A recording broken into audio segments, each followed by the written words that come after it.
We're going to start now. Kia ora tātou and namihi nui for joining us this afternoon. My name is Nathalya Larson and I'm Waiheke Waterways Project Coordinator at Waiheke Resources Trust. I would like to start this workshop with the karakia. Kia hora te marino, kia whakapapa pōna mo te moana, he huarahi mā tātou I te rangine, aroha atu, aroha mai, tātou ia tātou katoa, huie tai kie.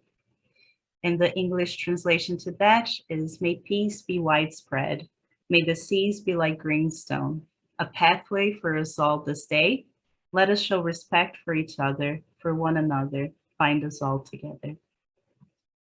So with that in mind, I would like to welcome you all to our greener boating workshop. While we wait for the other participants to arrive, please introduce yourself and where you're joining us from in the chat box below.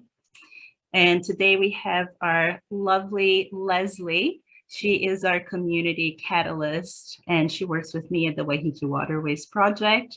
She will be monitoring the chat for any questions you may have. We also have our zero waste superstar, Kayleigh. She will introduce herself later when she talks about boating with bokashi. Just a reminder that this workshop is being recorded so you can revisit it and share it with your friends. And a little bit about Waiheke Resources Trust. So Waiheke Resources Trust is a long-standing not-for-profit organization on Waiheke Island that is committed to supporting thriving environments and communities. Our projects and programs aim to actively restore and protect our environment and build capacity in the community through education and employment opportunities. We undertake all of our work through an understanding of the principles of kaitiakitanga. Toitu te marae atane, toitu te marae atangaroa, toitu te iwi. As a commitment to Te Tiriti o Waitangi, we acknowledge na iwi o te motu Arairoa, Waiheke Island, as mana whenua and therefore kaitiaki. We're here today to learn more about sustainable sailing and also hear from our guest speaker, Carys, and hopefully other people will also join in with their tips. At the end of the session, we will do our best to answer your questions, and after the Q&A, we will draw some awesome prizes. So let's have a look here on my next slide. So here is an example on how our projects collaborate. We have Love Our Wetlands, the Marine Education Initiative, and Waiheke Waterways, all for thriving environments and communities. We also, like today, collaborating with Zero Waste and Composting. We'll hear more about that later from our specialist. Now, when we look at cleaning options for our home and our boat, there are so many things out there, and a lot of them have those hidden nasty chemicals. So what can we do to make sure we use the best products possible to minimize our impact in our environment? EcoStore and Biozyme, they're really good companies that have done their best to minimize their impact in the environment and make sure we don't, put those chemicals out there in our waterways and our beautiful moana. So Biozyme is a New Zealand-made organic solution to a clean, green environment. Biozyme is a high-performance, non-toxic, non-allergenic, and biodegradable multiple enzyme degreaser, odor controller, and cleaner. This is an environmentally preferable product. So when you're thinking of how you can clean your boat in a sustainable way, you can dilute 30 mils per liter of water of the cleaner. So you can wash down the exterior of boats, wash down canvas and clears, the fish bins, inside general cleaning, and upholstery and carpets. So that's what I use at home. I clean my home with Biozyme, and Green Acres Waiheke also clean all of the portaloos with that. So that's really, really good. They do an amazing job. And I use a reusable bottle. I have a glass bottle at home. No need to buy anything new. You can just reuse the plastic ones you have from your older products. Make sure, you don't go out and buy something special. Just reuse what you have at home, keep refilling it. And it's great to have the 1 liter on the boat because you don't have to stop and go out and buy things again. You can just dilute it. So it's very compact, very good to use. So cleaning your boat. One of the biggest problems facing the industry is the use of strong chemicals that are toxic to disinfect and mask wastewater effluent odors, other than help decompose things naturally. So small additions of Biozyme into the gray water will help degrade and deodorize the waste for acceptable disposal to sewer. For marine toilets, add 100 mils per 100 liter capacity to initial water charge. This will last 2 weeks, but you have to make sure you don't use any other chemicals that could react with it. So that's really cool. You know, a lot of the times we just want to mask the odor and we end up making it worse with chemicals that will kill the good bacteria that actually help things decompose naturally. And the enzymes and the Biozyme actually help make that process faster. It's also MPI approved. It's approved cleaner and sanitizer. And I will send out a list as well of things that it can be used for. Even it's been proven to be good against coronaviruses, including COVID-19, after a certain amount of time. So if you wipe it, wait 15 minutes, and that should be clean. So no need to use bleach. How amazing is that? And it's a New Zealand-owned company, made it here, nothing better. If you have any questions in the future and you don't really know what to buy, it's good to look for the environmental choice tick or the Toitū Enviromarks to make sure that the product you're buying has been certified to have a low impact on our environment. So yes, if you have any questions, pop them down in the chat and we can look at it afterwards. I will pass it over to our lovely Kayleigh now, and she can talk about composting on boats. Thank you, everyone. Namihi nui. All right. Yes, I will just share my screen now. So we switch between presenters. All right. First one. Yeah. So as Nathalya said, I'm going to be talking a little bit about composting on boats today and whether that's a good option for you guys for short trips or for longer ones. So I'm a rep of the Compost Collective, as well as working on the wetlands, the zero waste and other projects at the Waiheke Resources Trust. And I've been doing this job for about 4 years now. Okay, so there's my email because I'm going to go through some details about waste and composting today. And if you have any further questions, if you've started to try composting at home or on your boat, for example, you can shoot me an email anytime and I'm happy to give you some advice and tips. Also, I'd like to note, because Nathalya mentioned the Eco Store, that due to COVID and the fact that the Waiheke Sustainability Centre is a multi-use Auckland hall, we're not allowed to open just to sell things as retail at the moment, but we are doing a special refill day event. Oh, it's a bit hard to read that, but it's on Monday, the 13th of December, and we'll be there all day long, 9 a.m. till 5 p.m. So get your refills in before Christmas or get some nice soaps as a present for someone. Oh, Yoshimi and John there we go. All right, so why are we talking about composting on a boat? Surely you can just chuck it over the side and feed it to the fishes now. Well, the main reason is that on a typical summer's day in the Hauraki Gulf, there are 6,900 recreational vessels on the water, and that can total about 21,000 fishermen. So potentially they're going to be eating and drinking and having a fantastic time, and a lot of food waste might be produced. And especially if there are that many people, or, you know, say a couple hundred boats around Waiheke, if everyone is throwing their food scraps into the water, you can imagine it's going to get quite polluted quite quickly. So we want to encourage you to process your waste in a different way, especially if you're going to be close to the shore. Next slide. Okay, yes.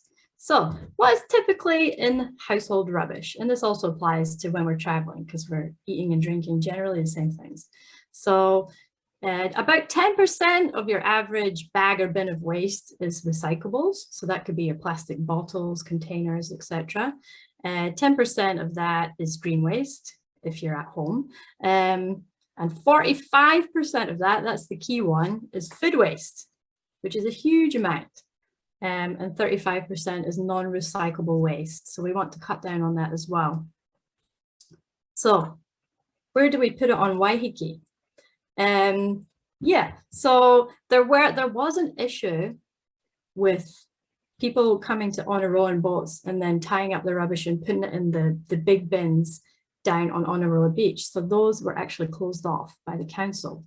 So now we want to encourage you, if you can, to pack in and pack out, because that's probably the easiest way you're going to be able to keep track of all your waste, aka take it home. The other option is, if you've got some transport on the island, is to take it to the Waiheke Community Resource Recovery Park, which is open 7 days a week from 8 AM till 4 PM. And there you can take all your recyclable materials free of charge, put them in the correct bin. And you can also take your landfill waste, if you make sure that it's in one of the council bags. So I believe they're orange bags now, and you can get those at Foursquare and Onaroa, and some of the other dairies throughout Ostend on Otago. Okay, so there's a little bit of information about the Resource Recovery Park. And if you want to find out more, you can find it on the Auckland Council website if you search for Waiheke Waste Park. Okay, right. So why are we talking about waste and composting?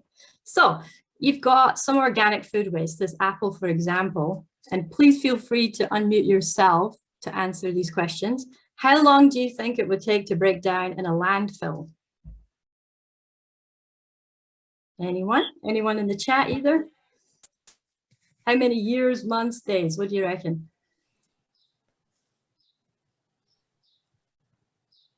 Is there anything in the chat there? I got someone in the chat saying 2 months. Kelly. Okay, so in the landfill, 3 to 5 years. It depends on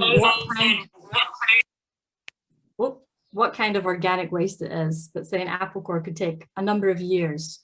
And that's because there's no oxygen in a landfill. It's an anaerobic state, and it's not got the right microbiome to break down organic materials the way that they would break down in a compost, which is the natural way that things would break down. So how long do you think it would take in a compost pile?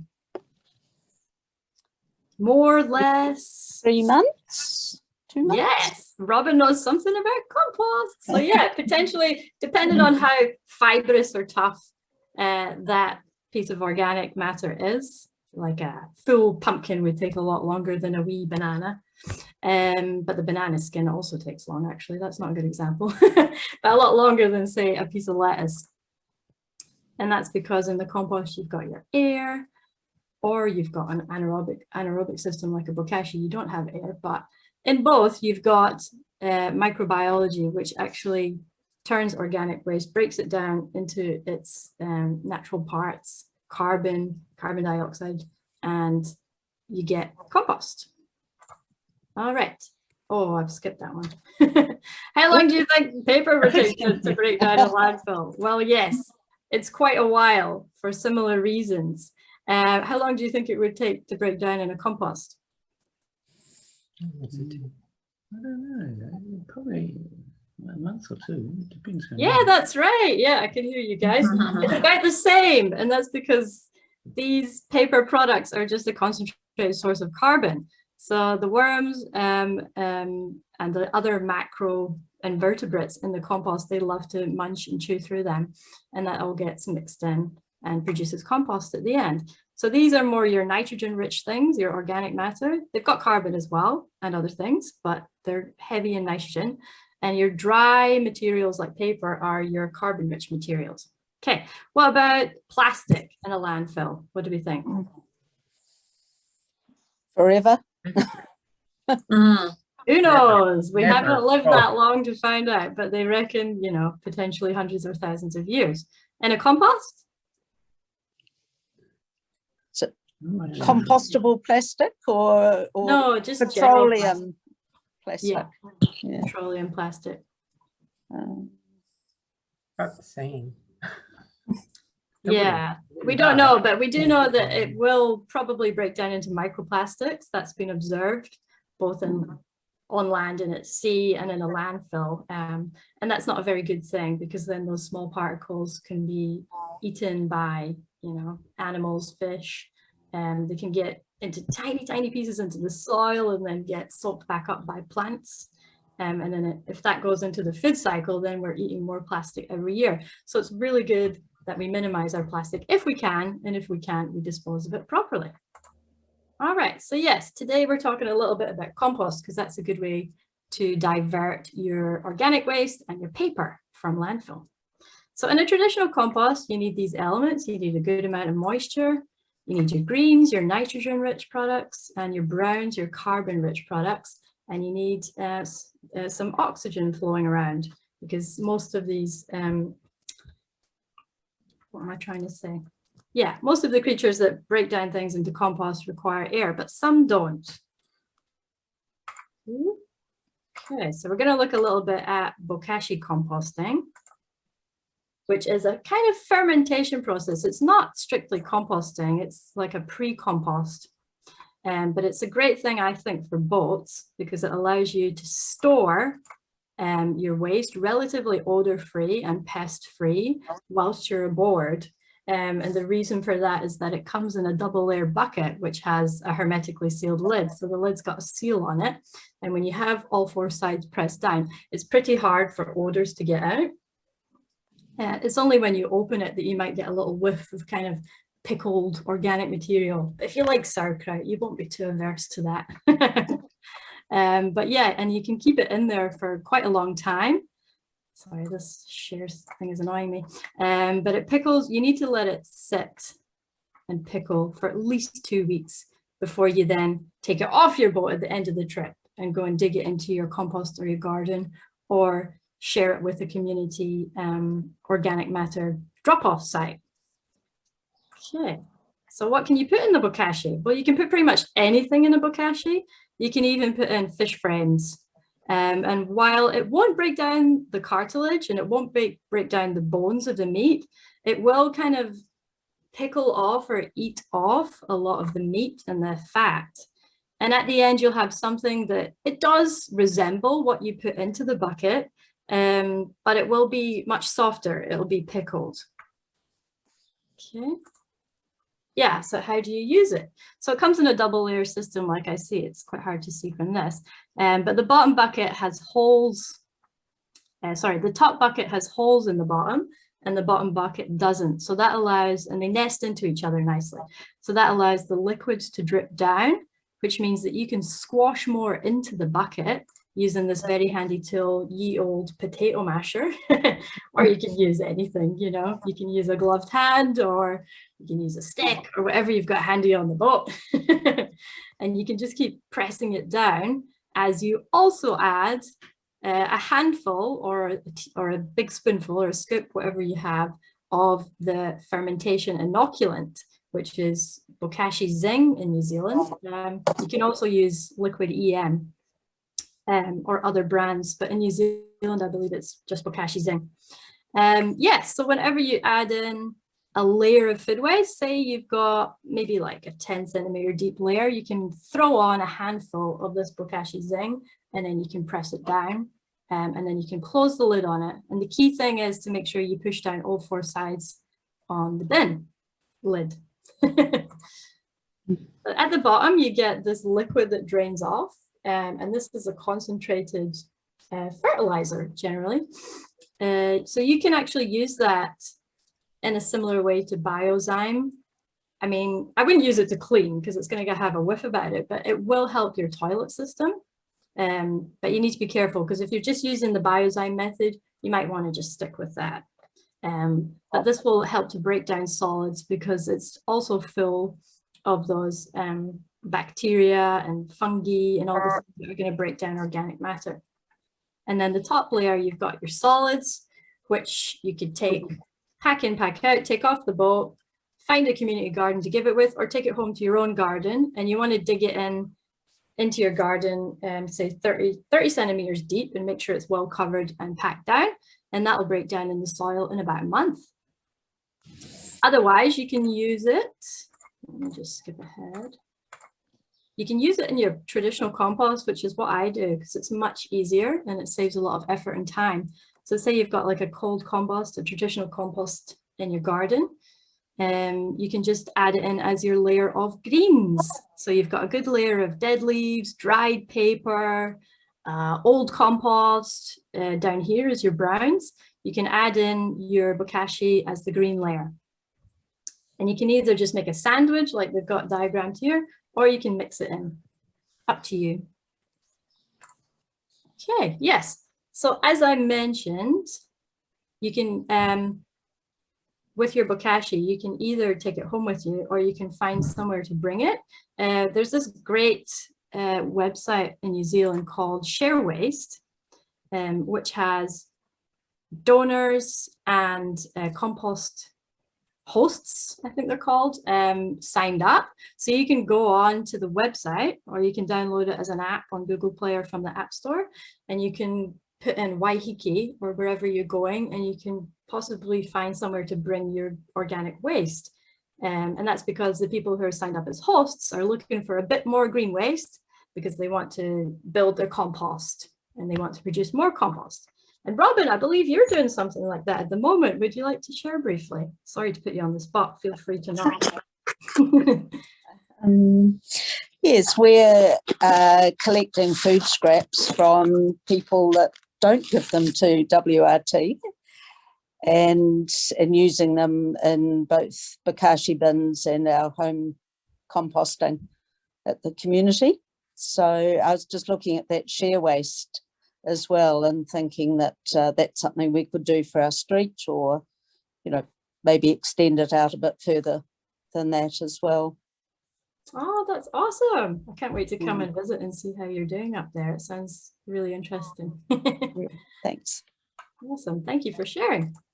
Cool. Yep. So that's my part over. My mission today is just to get you to be a bit more conscious of your waste. I'm sure you all are already, but if not, to think about bringing your recyclables, your waste to the transfer center, or to take it home with you, rather than tying it up and leaving it at the beach, which can overwhelm the council bin collectors during especially busy summer periods. And also to come to the Eco Store and refill your products on Waiheke if you're based here on Monday.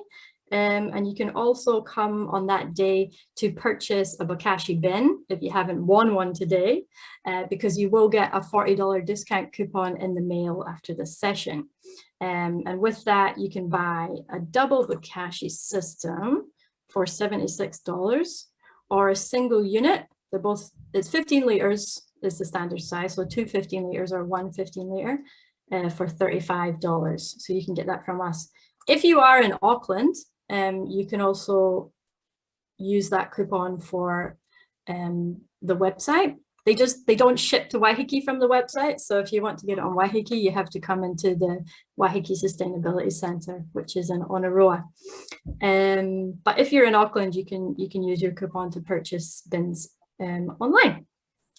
Cool. All right. I will stop. Just a quick question, Kayleigh. Is there any thought of smaller bins? Because it's quite a big bin for small yachts. Yes, I believe on the, yes, you can. On the Compost Collective website, you can get 10-liter buckets.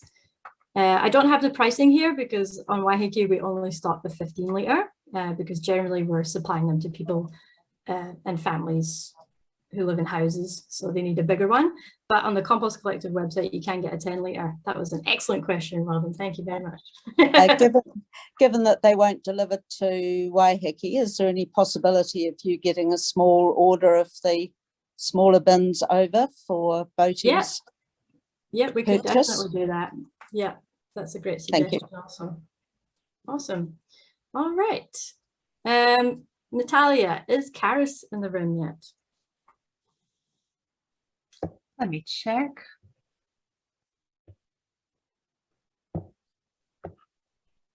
I can see Carys yet. Okay, she was busy until 45. So perhaps you want to do the prize draw because we have 15 minutes now. Yeah, I was just gonna open it to question and answers and see if anyone would like to share some of their experience with us first before we go into the prize draw. And I see that Yoshi and John Brett are here. Would you like to share some of your experience with us?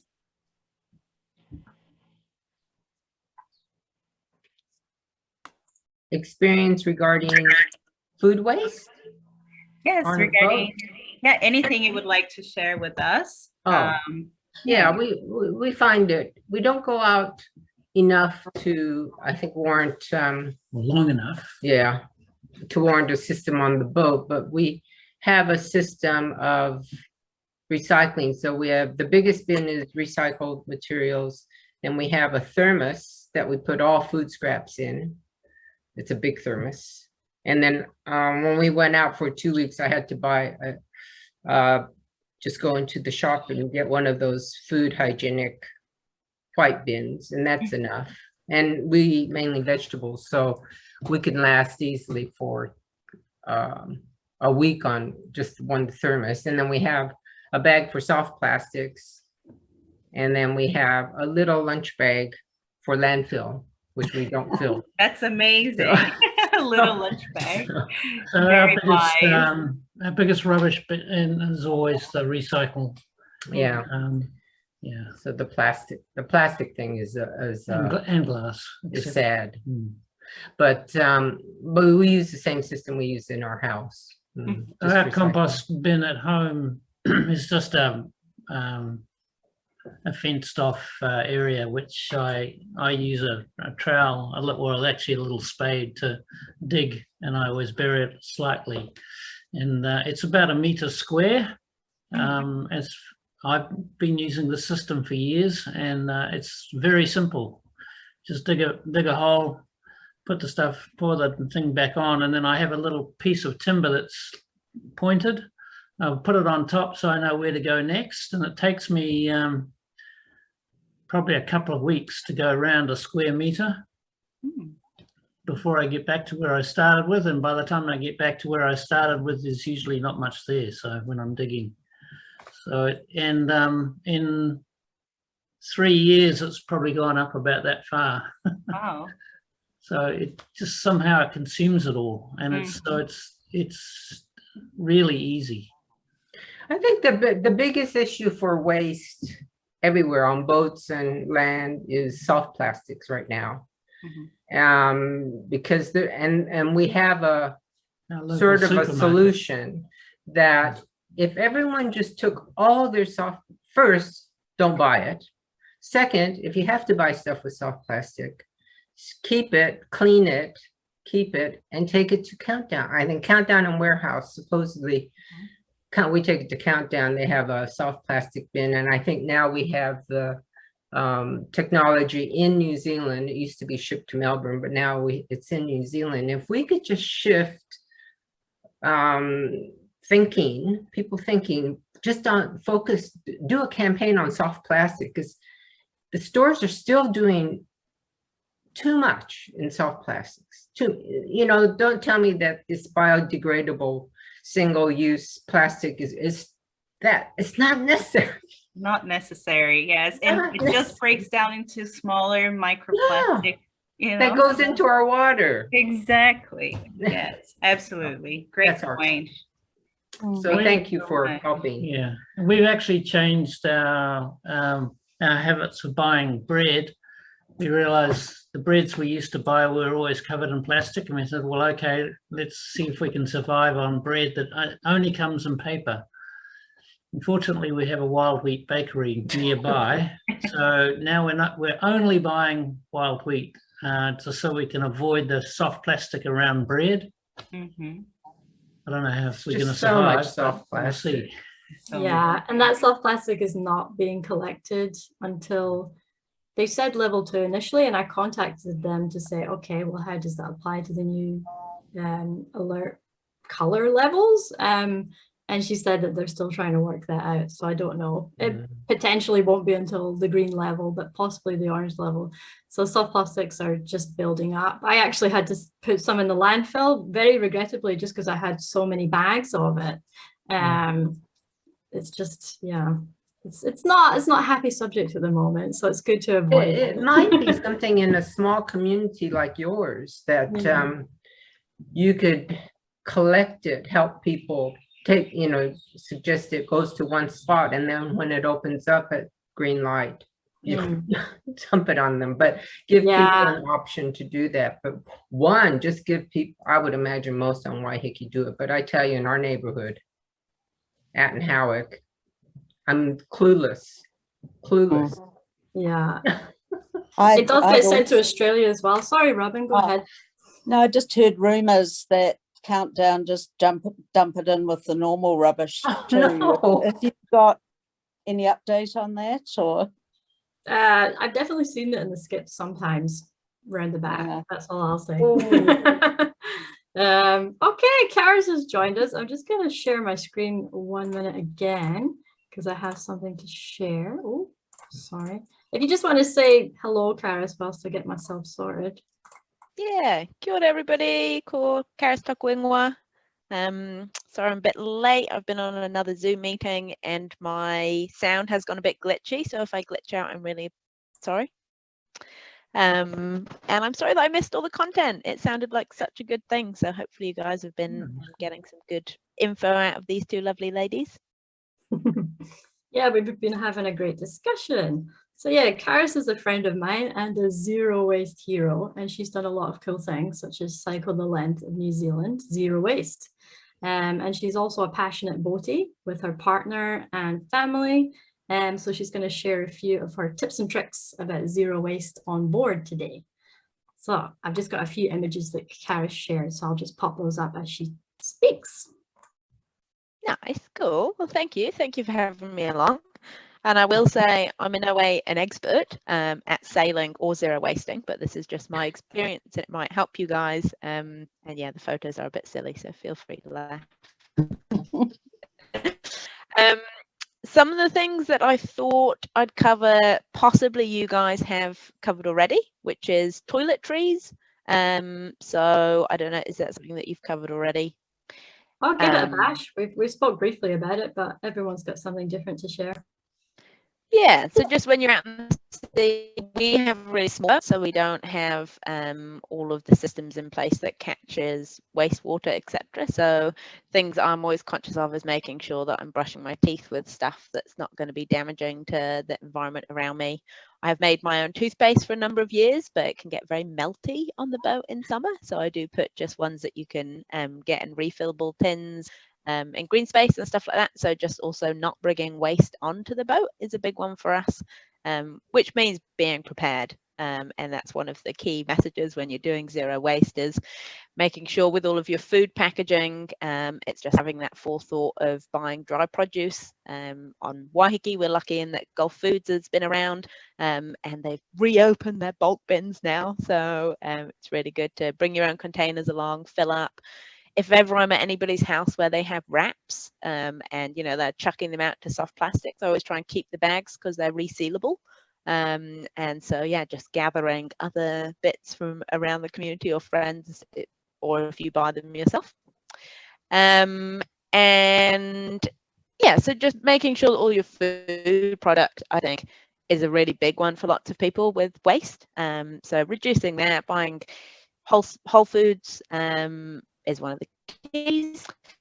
Obviously, we don't have the bin out in the middle of the sea, and if you're going away for a long time, you don't want to be hauling out lots of rubbish. And another one for a lot of boaties, and my partner in particular, is alcohol. We found the best low waste alcohols if you're going to buy cans, because often glass ones come either in a thing that's keeping them all together, or they have plastic in the tops. When you pop them off, there's a layer of plastic there. So tins, you can crush them down, less damage. So going to be boozing, I'd suggest cans. That's true. Yeah, we've started doing that. I'm just going to check, is my sound still with you or am I lagging a lot? Just a little. It's not too bad on my end. Okay. I'll keep going. So another one,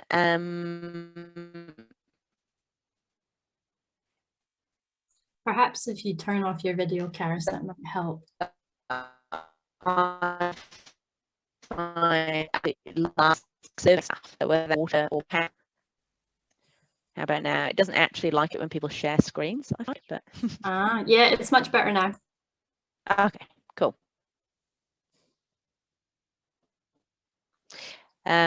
So yeah, another one is conservatory. So I think Kayleigh may have a picture. We bought a solar cooker to go on the boat. And it's one of my all-time favorite things ever. So it looks like that. It works so well in a sunny day. You know, we've cooked absolutely everything you can imagine. We've made our own sourdough on there. We've done veggies, flapjacks, fruit, and you can just stick it on and walk away because it's never going to burn or catch fire. And it means that you're not having to buy gas canisters to take on the boat. And it's just kind of a low weight, wholesome way of cooking. I just absolutely love it. I've even done scrambled eggs on there. That was a bit of a nightmare, but we managed it. And also the biggest abundant thing around us is the sea. So I've used the seawater in cooking. So, you know, if you don't have salt, I like to sprinkle a bit of seawater over my broccoli or something like that to use it as good minerals for cooking. And also brining stuff. So some people may find this disgusting. I don't know what the reaction will be, but on some of our trails, we found wild olive trees, or we've had carrots that are starting to go a bit soft. So we've collected seawater from out deep, not close to land. I wouldn't recommend that, but and brined our olives in them because seawater is the perfect consistency of salt and water to do brining and pickling. So using that as a resource, I've always found quite fun, and I haven't got terribly sick. So That's brilliant. yeah. And another thing just that I thought I'd mention is we've done Christmas on our boat before. And like I said, it's a really small boat, but it was good fun to do it. And when you're working on that kind of scale, we just, you know, wrapped all of our presents in t-shirts and socks. And, you know, I think we drew our Christmas tree in pencil crayons and kind of stuck it up, and you know, just acknowledge that you don't actually need all of that stuff to have a good Christmas on a boat, and therefore you're not having to pull off any packaging or, you know, wrappers or sellotape or anything like that. So when you finish your Christmas holiday, you've kind of just got some maybe food scraps that you didn't feel like throwing in the sea because you've bokashied them to take off with you. Oh, that's awesome. Has anyone got any comments or questions for Carys now? What's the solar oven brand? Is it easily obtained? That's a good question, because unfortunately my partner's mum just broke ours, so we are currently going to look for another one. But that one I bought years ago online, and I'm going to say it's actually probably from China. So ethically, it's probably not a great purchase, but long-term lack of gas, I think they cancel each other out after living for a number of years. Yeah, we bought the, you know, at the home show, the solar. Fold up. Yeah, but the boat moves, you know, all the time. So the sun moves. Not real effective. Oh, see, on that one, you can, with the little wires, you can tilt it so you can kind of catch the sun, and it gets so hot, it almost steams stuff once it's got a bit of heat. But yeah, it's a cylinder, is it? You cook in the cylinder. Yeah, so that's holding up the broccoli there. You slide that in, and then it's a double-walled lining in the tube. So once it's got hot, it stays hot for a really long time. And it's got that seal on the end. We'll look for that. Thank you. That and the brining. Great ideas. Yeah, so cool. And I love brined pickled food as well. So it's a really good idea to share. And as you're saying about Christmas, I also have a really cool Christmas tip, either on a boat or at home. So I got this really cool sequin. I don't know if you can see it, probably because of my background. Anyways, it's just pillowcase that I got from Liska for 50 cents. And this is how I wrap my daughter's toys. So she knows this is her gift bag. So every time she has a little gift or something, we just pop it in the bag, zip it up or tie it up with the something colorful, put some flowers around it, and she really likes it. So you can do something really simple, reuse it. Like she's going to be 3 tomorrow. So we've used it since she was a baby for her first Christmas, and we've been using it ever since. And she knows So it's her nice. special, it's a special bag for her. So yeah, it's a good tip to just use, you know, an old pillowcase that you can decorate, you know, grab a fallen piece of something, put it in there, and you can make it look really pretty. It's better than socks as well. Yes. Yeah, Carrie just shared a solar oven that they found online. Is that one that you've used before, Carrie? Would you like to chime in? No, it's not one that I have used personally, but I've certainly, it's one I've looked at many, many, many times, but never quite spent the money. But I think I will. They've actually got one of I'll- those on Trade Me at the moment, a GoSun one. It's quite small, but it's way cheaper, and it's obviously in New Zealand and secondhand, so ethically much better. So if you are keen, have a look on Trade Me. Yeah, they are known to be very good quality and kind of the cream of the crop. But there's also, if you look on Instructables, there's a lot of ways to make them in there. So I think my plan when I've got some time is to make one at home and see how that goes. Yeah, great idea. Yeah, trying to make your own hacks on the boat. Does anyone else have a cool hack that they would like to share when they're traveling on the boat? Something that they do? Yeah, Robin? No? Oh, she's writing down. I thought you were raising your hand. Sorry.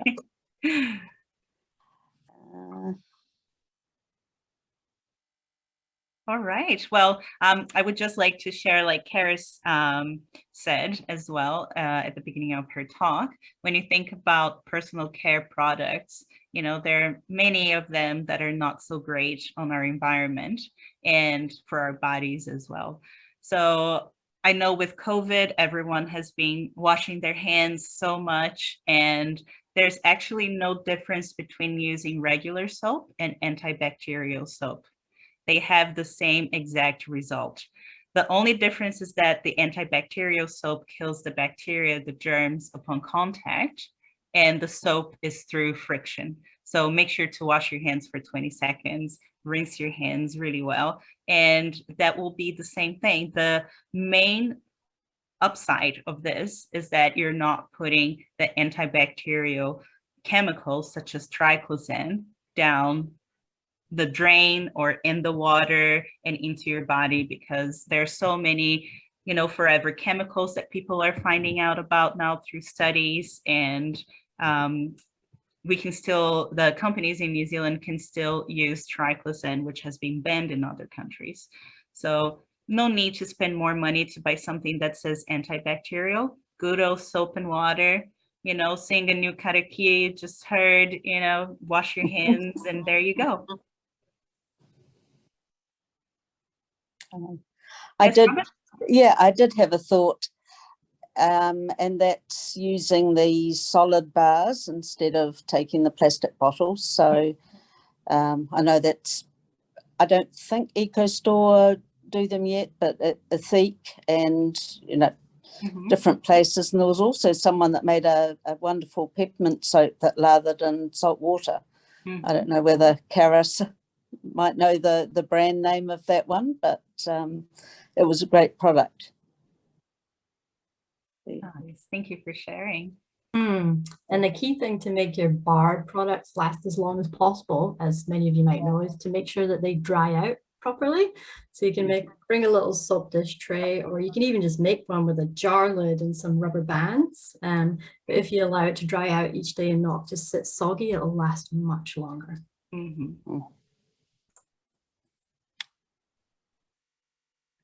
All right. Anyone else would like to share something with us? All right. If not, I'll just share my screen and we can see who's going to win the first prize. So we have 4 prizes today. The first 2 are bokashi bins. So you get a bokashi bin and learn how to use that, or maybe you already know and need an extra one. I have 2 at home, which is perfect. It really changed my life. Thank you, Kayleigh. And my daughter loves taking care of it as well. And I was so surprised that it doesn't smell, and now my rubbish at home doesn't smell because I don't put all the scraps in there. And you can virtually put everything. I think yogurt, like milk and yogurt, are not good for the bokashi, right, Kayleigh?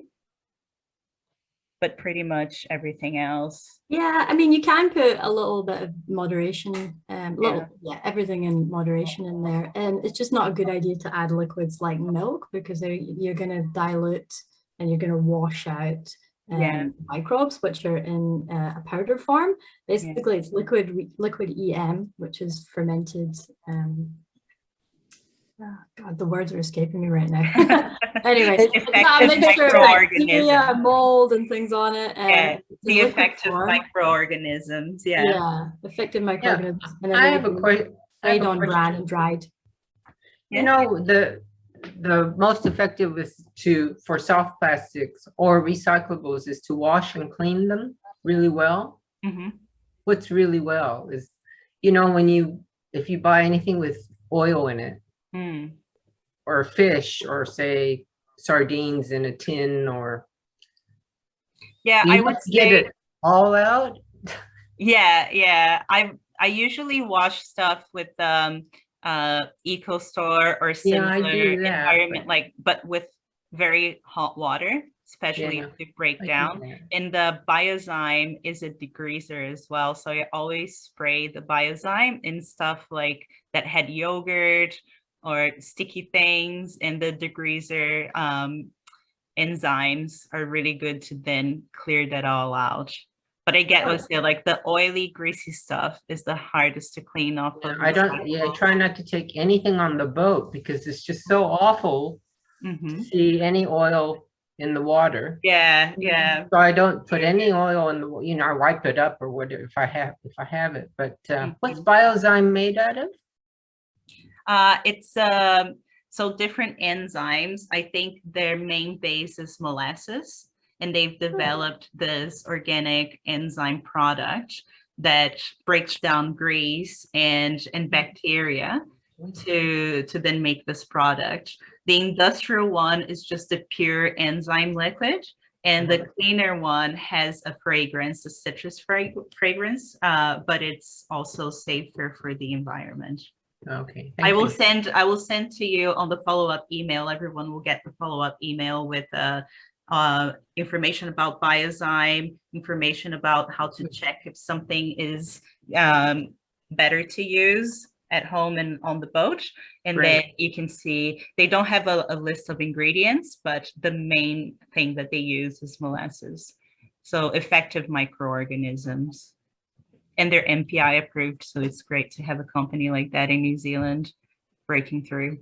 That's a good question. Nathalya, Carys, sorry, Yoshi. No, it's a good question. Carrie's question.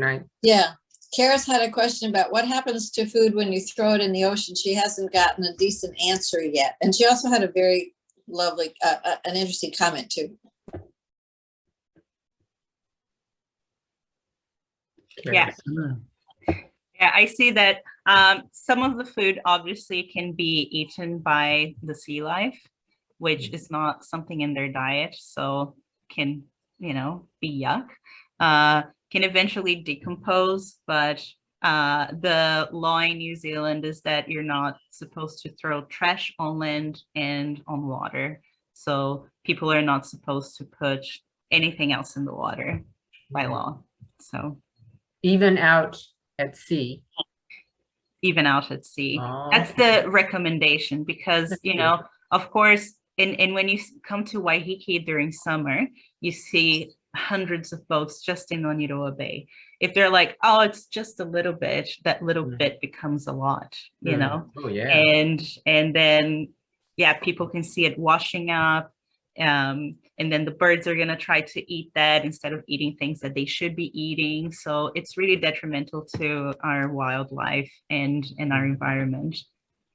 Carys, do you have any points on that? Working at the Waiheke Marine Project, have you guys studied what happens to rubbish in the ocean yet? No, we haven't, and that's why I wanted to ask. Because I've done some Googling and some research, because I do admit there have been times where I've chucked an apple core overboard, and and then kind of trying to just get to an answer myself, and I can't. I don't know what happens. So yeah, it's something that I'd be really interested to. But thank you. That's a really good. Yeah, I haven't looked into that specifically, but through my research on compostable packaging, because that's been touted as the new solution, but I disagree, because it's made a lot of the time from GMO corn, cornstarch. There's a lot of chemical additives in it, including PFAS, which Nathalya mentioned earlier, those forever chemicals that don't break down. They're like per-tetrafluoro something substances. Yeah, very difficult word. Same thing as Teflon. Yeah, I know. Yeah. But, those compostable ones, I saw a really good research document, and it showed they tested it, say a compostable coffee cup lid, for 24 months in seawater and for 24 months in the soil. And in the seawater, they basically didn't change their composition. They kind of got a bit brittle, but that's probably more due to the UV damage than anything. But they basically didn't really break down. So I imagine that things such as food waste and certainly plastics break down a lot slower at sea. It could be because of the salt, in the water. It's usually a preservative, so yeah, it could be. Sea Week is organizing webinars lately called Nakorero, and they are talking about kaimoana and other different things from rivers to sea. And it would be really interesting to ask maybe some of them at the next korero what they think happens if they have studied. I'm sure someone has studied it in New Zealand, so we can ask those questions. I'll see if I can find the answer to put into our follow-up email. That's a great one. Thanks, Carys. Yeah, and Robin had mentioned that she's picked up plenty of food in the ocean, in the waters, but she thought that if you go into the deep sea, you had a possibility of throwing food overboard that wouldn't reach land. Yeah. But those are more, people at the beach not taking their rubbish away, or really close to the coast and dumping their rubbish.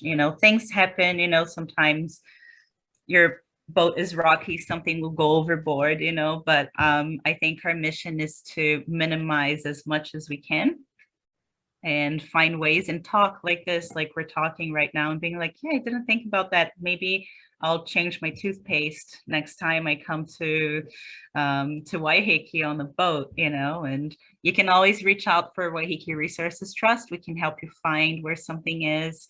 We can, we have the Biozyme there as well. If you run out, or Waiheke Filters on Tahi Road, they refill your bottles, so you don't have to buy a whole new one.